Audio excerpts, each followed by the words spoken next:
Hoi, mijn naam is Lindy en je kijkt naar een nieuwe aflevering van Fotogeniek. Het programma waarin ik iedere keer word uitgedaagd voor de tofste foto's te maken. En dit keer gaan we werken met bloemen.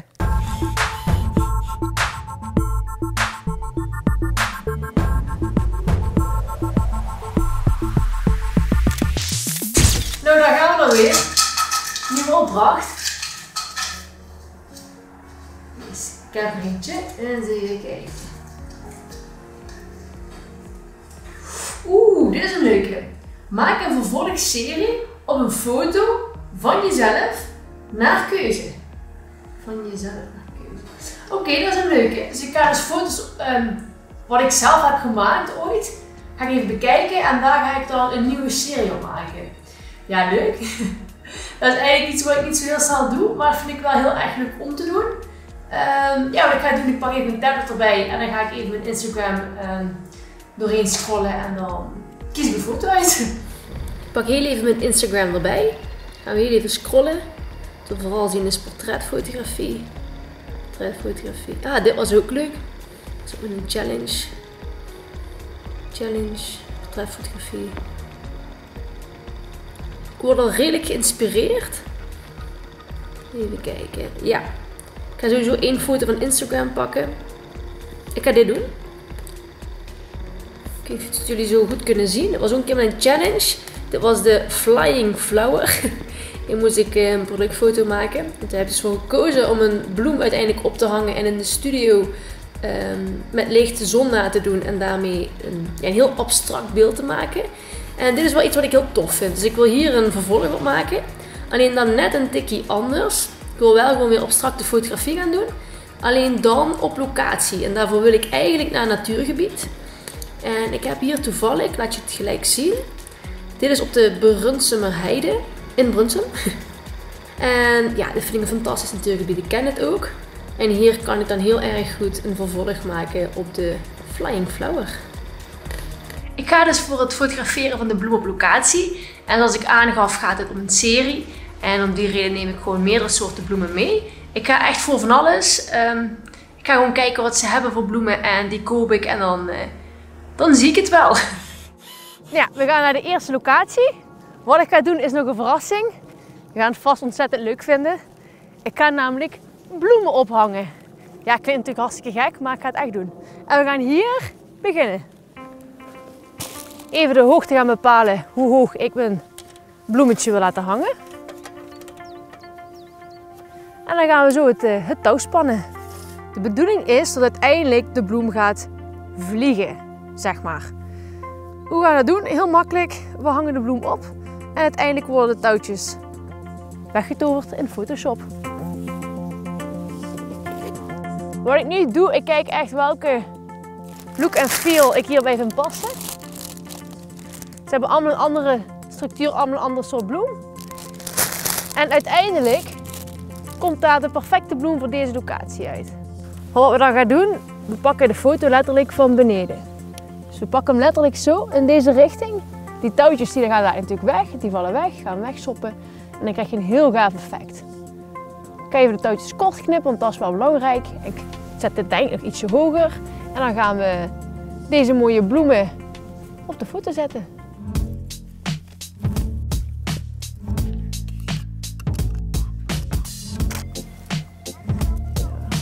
Op dit moment zijn we even een testfoto aan het maken. Ik ga het even zien. Het ziet er echt al heel erg mooi uit in de kleur. En wat je dus nu ziet, je ziet de bloem en je ziet op de achtergrond juist de natuur. En dat is echt wat ik zo ontzettend tof vind. Want het wordt daar een hele abstracte foto met nog even het hele touchje van de natuur. Even voor de mensen die het leuk vinden hoe het met de specificaties zit. Ik werk met een scherpte diepte.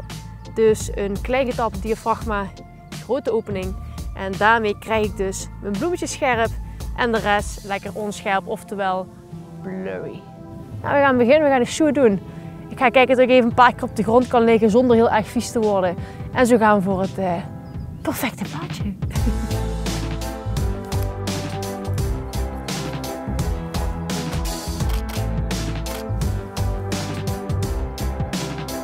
Oh, dit is vet. Oeh, nice. Op dit moment waait het. Waar ik heel erg blij mee ben, want de bloem komt wat dichterbij op natuurlijke wijze. Zonder dat ik er daadwerkelijk helemaal onder hoef te hangen. En mijn eigen standpunt is zeer belangrijk, want dat bepaalt wat ik precies op de achtergrond erin terugzie. Ja, we hebben hem. Deze bloem gaan we opruimen. We gaan door naar de volgende locatie. Volgende bloem, volgende foto. Next shoot.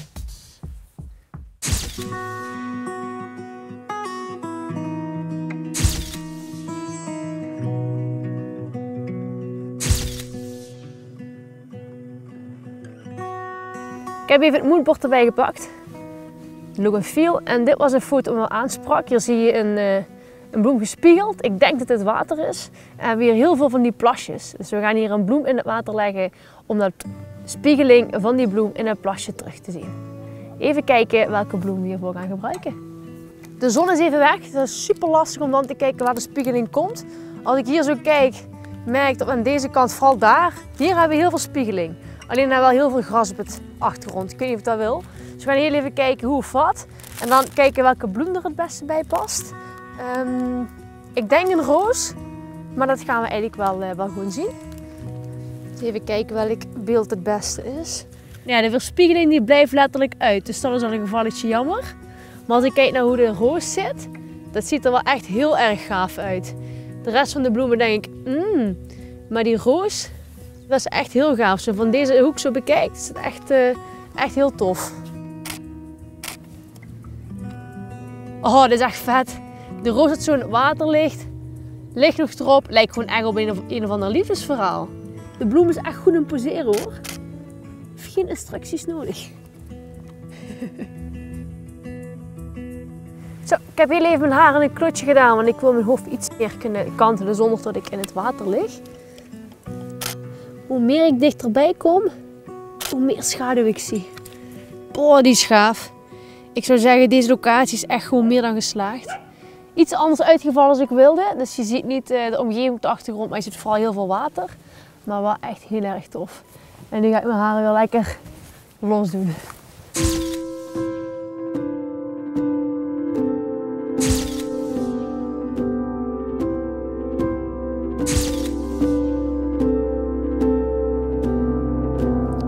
Ja, voor dit shot gaan wij tulpen planten.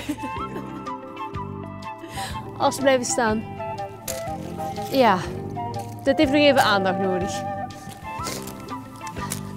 Ah, dit is al goed. Oké, ik heb het gevonden. Je pakt je vinger en je gaat graven. Letterlijk. Diep graven. Tot je een kuiltje hebt.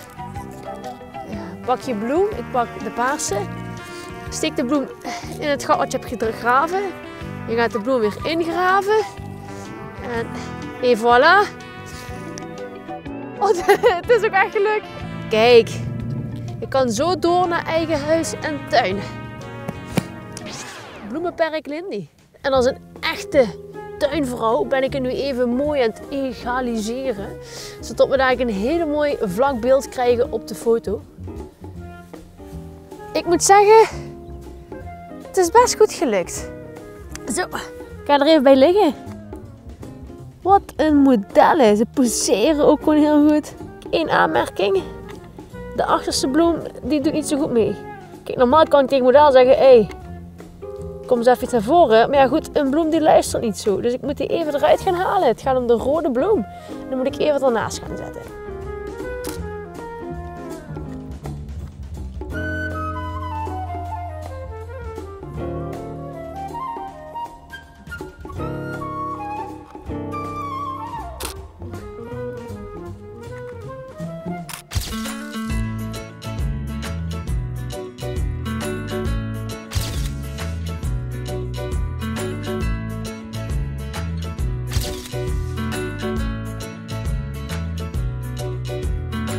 Heel tof. En wat ik het allerleukste eigenlijk vind aan vandaag, is dat we echt letterlijk 3 hele verschillende bloemen hebben gefotografeerd op 3 totaal uiteenlopende manieren. In één en toch wel dezelfde stijl. Dus eigenlijk alles is redelijk weer in contrast van ja, dit gebeurt normaal niet. Maar toch wel heel gaaf. Het ziet er zo rustgevend en abstract en toch wel tof uit. Ja, en ik had ook speciaal voor vandaag mijn bloemenblouse aangedaan. En het heeft toch wel gewerkt. Dus ja, ik wil jullie bedanken voor het kijken naar deze aflevering. En ik zou zeggen, joejoe, tot de volgende keer. En nu ga ik hem even afkloppen. Oh.